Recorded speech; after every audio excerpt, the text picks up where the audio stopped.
Hey folks, welcome back to Gaming Garbage, where we take a look at games, chat about the gaming news, the industry, and of course, stream for fun. Today we're talking about IGN. Now, IGN's been around for a long time. They also own roughly kind of half of the games journalists out there, or whatever. They bought a whole bunch of them in 24 and 25, as things have kind of been going broke lately. But I really want to talk about this because there's been some differences, and while I think it's important to have competition in the market, whatever type of market it is, I think it's also important to understand exactly kind of like where your standard is and where you're coming from and how you're presenting those services. Because if you can't present them in a way that the general audience is agreeing with, well, then you cease to kind of be irrelevant. And that's really dangerous because it's how you make your money. So if you're irrelevant, you're not going to have any traffic and then you're going to be done. So we're going to go through some games and scores here. We're not going to deep dive through the reviews. You can if you wish, of course. But I'll make my point at the end here. But Invincible, they gave it a 7, and we're also using Metacritic. Also, for an average of critic reviews and also an average of user scores. And I think these are important because these guys actually get paid, generally speaking, to review the game. And these are just actual players, just like you and me, that pay to play. And then we have our thoughts at the end. And of course, the longer the game goes, the more actual review scores you can have. I also enjoy Open Critic as well, but this is just the one I'm choosing today. So yeah, these are all pretty close in concordance, right? At least so far. Now, it hasn't been out for very long. It's basically been a little less than a week, and that's perfectly fine. We go down to Soros. They had a 7. Take a look. And these are like a high 8 and a low 8. And so there's some difference there, and there's also quite a few critic reviews and also quite a few user scores. And so yeah, there's some disparity there. And this is just, again, just one reviewer. Take a look at Lord of Hatred. And again, we have some disparity here too. The critics agree that it's a 8, and the users are saying that it's a even 7. Take a look too at Mouse PI for Hire. This was a 6. But the critics, the average critics and the average users, well, they place it as an 8, and that's actually pretty different. We think of kind of the difference in numbers here on a scale from 1 to 10, and they're incremental, but like a two steps difference. Like from a 6 to an 8 is kind of a different idea of what we'd kind of have in our game. And I think, too, a lot of people didn't necessarily agree with this because this has over 500 comments. And I got to agree, too. I gave this game a 7.5 or an 8 out of 10. I'm still working through it right now. But I'm close to the end, and the more I play, the more I'm actually enjoying it and seeing the creativity and kind of genius with how they're telling their story. And yeah, the reviewer for IP for Hire, I think they missed the point. The whole thing with PI for Hire is that it's a satire and that it's kind of looking at the horrible side of cities and the corruption and stuff, but having a kind of fun, interactive, action-packed thing to engage the player, but ultimately to get the player to think about some real issues in the real world. Take a look, too, with Pragmata. They had an 8. Pragmata 2 also had an 8, a high 8, almost a 9, really, for users. And tons of users actually looked at this, and quite a few critic reviewers, too. So that's pretty close. We take a look, too, at Marathon. They gave it a 9, and this has 1.1 thousand reviews, which is pretty crazy. And Marathon has an 8 for critics, and then a lot of users gave this a 5.8. This is actually pretty disparaging because we have a deviation here from a 9 to an 8 as an average here, and then also a 5.8. So it's very interesting. And the thing that's important to look at is that this one reviewer waited to get the review out until after Cryo Archive actually came out. So, and that was several weeks later after the actual launch of Marathon itself. And so the fact that this review, and several companies did this, they waited for their personal review to come out on the game and actually look at Cryo Archive. And this is because Bungie asked for it. They didn't demand it, wasn't required, but they asked, hey, why don't you wait until more of our game comes out again to try to help save the game? And that ultimately didn't happen. And Marathon is absolutely crashing and burning right now. They're struggling to get to basically 20,000 players at any given day on Steam, and that's where the majority of the players are. And then they spent a boatload of money on a very niche game. and made it also very challenging and frustrating and unrewarding for a lot of players.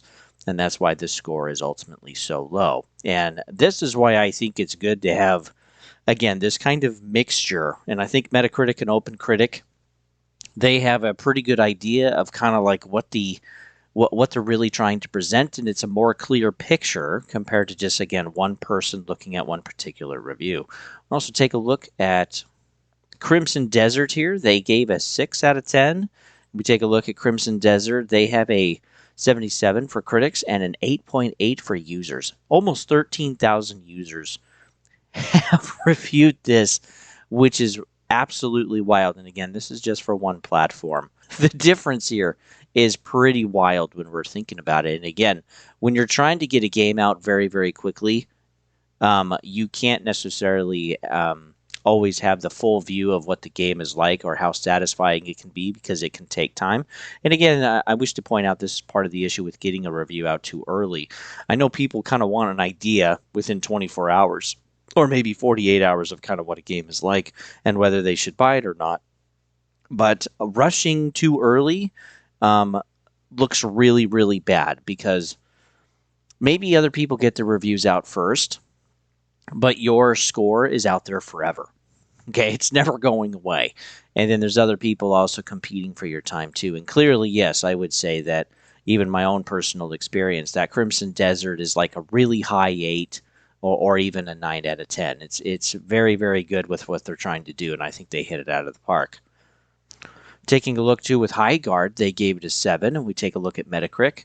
Metacritic, this is a 6 with critic reviews, and then players gave it a 2.7. This is actually the widest range that we have, at least kind of like within the calendar date so far. But yeah, a 7 versus a 6 and a 2.7. This couldn't be more disparaged from the players versus the actual review scores themselves. And again, this is why I favor a lot of input to kind of have an average of what's being looked at, because again, we have one person looking at a game and this is how they felt about it versus kind of what everybody else is feeling about a particular game. Take a look too at Romeo is a Dead Man. Of course, some of these are pretty much spot on. Critics were 72 and users were 7.7 so far. And yeah, theirs was also a 7. This was another one too. I didn't put this up, but yeah, this was also a 7, and also basically critics and users were pretty close to this as well. Also take a look at Routine, which is a game I also personally played, a 7. And we have the same thing here, basically a high 7 and a high 7.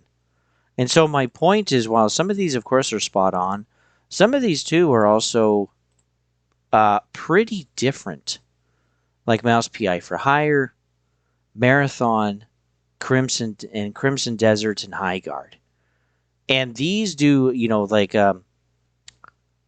Metacritic and OpenCritic, they do a better job of kind of catching the average instead of IGN. And IGN owns like the majority share, as I was saying earlier, of basically everything. They own Eurogamer and I think Push Square and a ton of others. And so they've really kind of like saturated the market. But yeah, when you have one person giving their view, if they're incorrect, there's more weight on that. And just me, myself, doing reviews of games is very, very difficult because you're wanting to present something that's accurate to the general player base, but everyone has different preferences and different experiences and whatever. And so, yeah, you really need to be grounded and figure out kind of your own standard. And it feels like IGN kind of doesn't have one.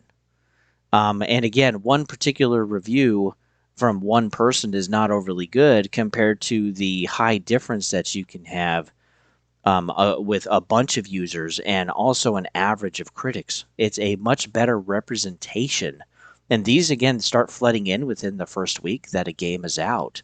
And I think this is why people enjoy seeing Metacritic or OpenCritic, or even too, like watching multiple reviews on YouTube, because again, it's a wider, broader, more accurate average perspective of what the game is like, and everyone kind of brings their own thing that they liked or didn't like particularly about a game. IGN's stance is, well, we have one person that basically reviews a game, and that's it. And that's stuck on here forever. And yeah, it can look like your stuff is actually out of touch. And that's really not what you want because, again, you need to have the traffic to continue to make your money and be sustainable. And but yeah, if you keep getting it wrong or have it kind of more and more often, and IGN has kind of in a way become a joke of like the seven, but they hand out a lot of sevens. They rarely hand out anything below a six.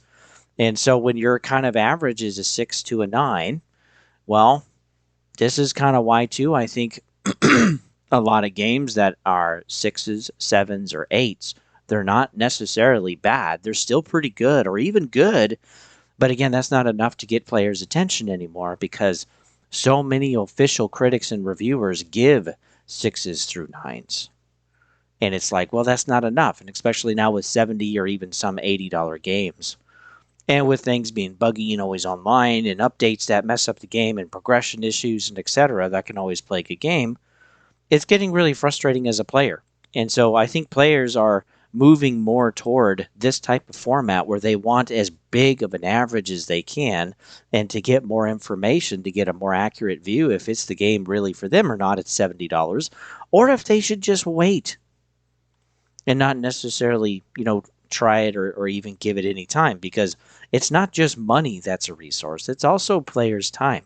And players are becoming kind of tighter on their time lately because they have to go back to work or they have to work multiple jobs or they have to have that overtime so they take it whenever they can or they have to travel or whatever. And so, yeah, things are not like they were in the early 2020s compared to today. And yeah, the economy is really being kind of a stressor point on this. And so IGN, I think, overall needs to be really careful because they're going to cease to be relevant, I think, or even taken seriously. And maybe they're already kind of there. And this is why YouTubers and companies like Metacritic and OpenCritic are more popular or prevalent or used. Or like Steam Charts example, they also have an average of users for a score. And that's more sought after because again it's a more broad average instead of just one individual taking a look at a game. And that's really tough for IGN because again they've bought a massive portion of the market for game reviews, and it's again from the perspective of all just one person, and that may no longer be relevant.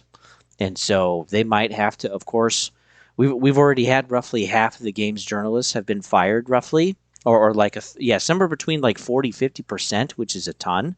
And again, those layoffs and firings and closures are still happening. Some of them too are able to get together enough liquidity to become independent, which is great, like Digital Foundry and Giant Bomb.